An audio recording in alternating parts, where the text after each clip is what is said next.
Luke chapter 16, the parable of the shrewd manager.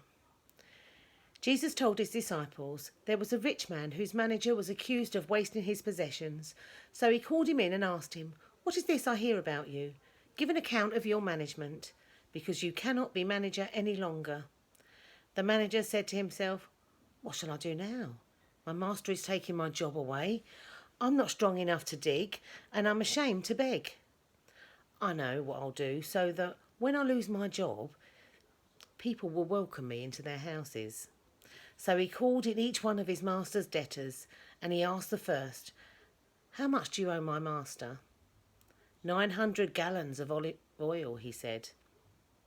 The manager told him, "Take your bill, sit down quickly, and make it 450.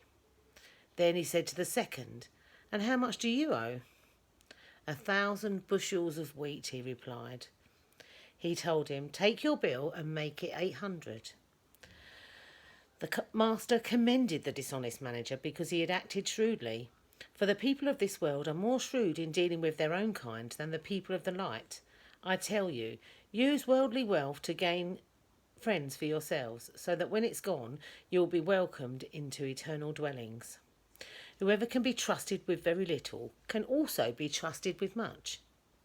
And whoever is dishonest with very little will also be dishonest with much.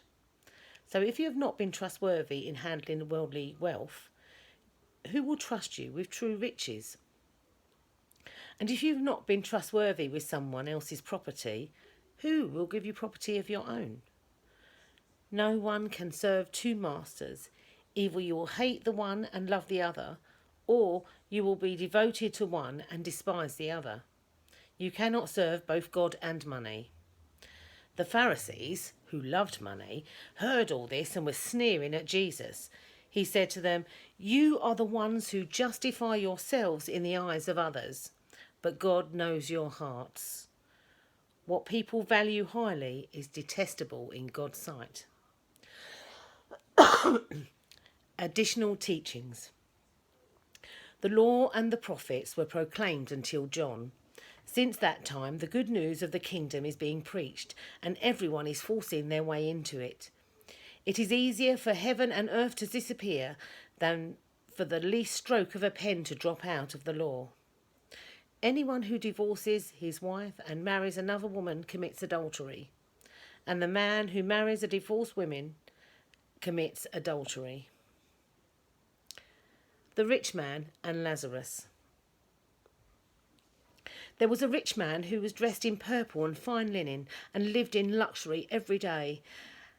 At his gate was laid a beggar named Lazarus, covered with sores and longing to eat what fell from the rich man's table. Even the dogs came and licked his sores. The time came when the beggar died, and the angels carried him to Abraham's side.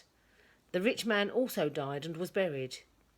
In Hades, where he was in torment, he looked up and saw Abraham far away, with Lazarus by his side. So he called to him, "Father Abraham, have pity on me and send Lazarus to dip the tip of his finger in water and cool my tongue, because I am in agony in the fire." But Abraham replied, "Son, remember that in your lifetime you received your good things, while Lazarus received bad things. But now he is comforted here and you are in agony. And besides all this, between us and the great chasm has been set in place, so that those who want to go from here to you cannot, nor can anyone cross over from there to us." He answered, "Then I beg you, Father, send Lazarus to my family, for I have 5 brothers. Let him warn them, so that they will not also come to this place of torment." Abraham replied, "They have Moses and the prophets. Let them listen to them." "No, Father Abraham," he said, "but if someone from the dead goes to them, they will repent."